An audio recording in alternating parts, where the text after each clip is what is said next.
Hello పిల్లలు, ఎలా ఉన్నారు? ఇవాళ నేను మీకు ఇంకో కథ చెప్దాం అనుకుంటున్నాను. ఏం కథో తెలుసా? హంస ఇంకా గుడ్లగూబ కథ. హంస ఇంకా గుడ్లగూబ కథ ఇదేంటి అని ఆలోచిస్తున్నారా? చలో స్టార్ట్ చేద్దాం. ఒక అడవి ఉండేదన్నమాట. అడవిలో రకరకాల పక్షులు, జంతువులు ఎన్నో ఉండేవి. అలాగే అడవిలో ఒక చిన్న నది, సరస్సు కూడా ఉండేదన్నమాట. సరస్సు అంటే చిన్న లేక్ లాగా అనమాట, నది లాంటిది ఉండేది. ఆ నదిలో బాతులు, హంసలు, ఇవన్నీ బోల్డెన్ రకరకాల పక్షులు ఉండేవి. అలాగే ఆ నది పక్కన ఒక పెద్ద మర్రి చెట్టు ఉండేది. ఆ మర్రి చెట్టు మీద ఏముండేది? మర్రి చెట్టు మీద ఒక గుడ్లగూబ ఉండేది. అయితే ఒకరోజు ఆ గుడ్లగూబ ఈ హంసను చూసి, అబ్బా ఎంత బాగుందో ఈ హంస, చాలా అందంగా ఉంది, ఈ హంసతో మనం స్నేహం చేస్తే ఎంత బాగుంటుందో అనుకుని హంసతో మాట్లాడడం మొదలుపెట్టింది. కానీ హంసకి మొదట్లో చాలా భయం వేసింది గుడ్లగూబని చూస్తే. ఎందుకంటే గుడ్లగూబ రాత్రిపూట్ల అదొక రకంగా అరుస్తుంది కదా. ఎవరికైనా రాత్రిపూట పిల్లలు గుడ్లగూబ అరిస్తే భయం వేస్తుంది కదా. అమ్మో, అప్పుడు హంస ఏమంది, నువ్వేమో గుడ్లగూబవి, నేనేమో హంసని, మనం ఈ రెండు వేరే వేరే రకాల పక్షి జాతులు, మనం ఎలా ఫ్రెండ్షిప్ చేస్తాము అందిట.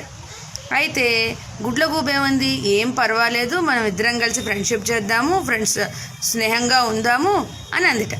అయితే అప్పుడు హంస కూడా చాలా ఆనందం పడి గుడ్లగూబతో మంచిగా స్నేహం చేసింది.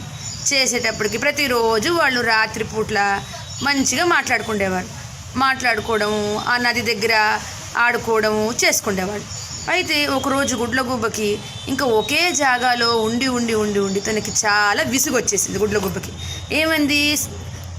ఏమంది హంసతోటి, ఎన్నిసార్లు నేను ఒకటే దగ్గర ఉంటాము, మనం వేరే వేరే జాగాలకు కూడా వెళ్దాము, ఒకే జాగాలో ఉంటే మనకి ఇవే చూసి ఏంటి బాగుంటుంది అందిట. అయితే అప్పుడు హంస అంది, అమ్మో నేనైతే ఇక్కడి నుంచి రాను, నీకు కావాలంటే వెళ్ళు అందిట. అయితే గుడ్లగూబ ఆ చెట్టు మీద నుంచి ఇంకో చెట్టు మీదకి వెళ్ళిపోయింది. అయితే హంసకి ఎన్నో రోజులైంది కదా గుడ్లగూబని కలిసి అని చెప్పి గుడ్లగూబని కలవడానికి ఆ చెట్టు దగ్గరికి వెళ్ళిందిట. వెళ్ళేటప్పటికి గుడ్లగూబ కలవడానికి వెళ్ళేటప్పటికి పొద్దున పూట, హంస కలవడానికి వెళ్ళేటప్పటికి ఎంతసేపటికి పొద్దున పూట గుడ్లగూబ బయటికి రాలేదు. గుడ్లగూబ ఏం చెప్పింది, నేను చీకటి పడ్డాకే వస్తాను అని చెప్పింది. అప్పుడు హంస గుడ్లగూబ గురించి చాలాసేపు ఎదురు చూసింది. చీకటి అయ్యేటప్పటికి గుడ్లగూబ వచ్చి హంసతో మాట్లాడుతూ గుడ్లగూబ ఎలా అరుస్తుందో మీకు తెలుసు కదా, గట్టిగా గుడ్లగూబ అరిచింది. అరిచేటప్పటికి అక్కడి నుంచి, అడవిలో నుంచి వెళ్తున్న మనుషులకి ఆ గుడ్లగూబ అరుపు వినేటప్పటికి చాలా భయం వేసేసి అమ్మో ఈ గుడ్లగూబ ఇలా అరుస్తోంది అని చెప్పి గబ బాణాలు విసిరేటప్పటికి కత్తి విసిరేటప్పటికి గుడ్లగూబ ఎగరగలదు కదా. అక్కడి నుంచి గుడ్లగూబ ఎగిరి ఎక్కడికో వెళ్ళిపోయింది. కానీ పాపం పొద్దున్నే వచ్చి ఉన్న హంస మాత్రం అక్కడే ఉండిపోయింది. దానివల్ల ఏమైంది, ఆ బాణాలు, ఆ కత్తులు అన్నీ వచ్చి హంసకు కొట్టుకుండిపోయాయి. హంసకు తగిలే, హంస అక్కడికక్కడే ప్రాణాలు విడిచేసింది. సో ఏమైంది పిల్లలు, దీనివల్ల మీకేం తెలిసింది? హంస ప్రాణాలు పోయాయి, గుడ్లగూబ ఎక్కడికో ఎగిరిపోయింది. సో పిల్లలు, దీనివల్ల మీకు తెలిసిన నీతి ఏంటి? ఎప్పుడైనా కానీ మనతో ఈక్వల్గా ఉన్న వాళ్ళతోటి, లేకపోతే మనని ఎప్పుడూ మంచి మార్గంలో నడిపే వాళ్ళతోటే మనము ఫ్రెండ్షిప్ అనేది చేయాలి. మనం స్నేహంగా మెలగాలి, సరేనా?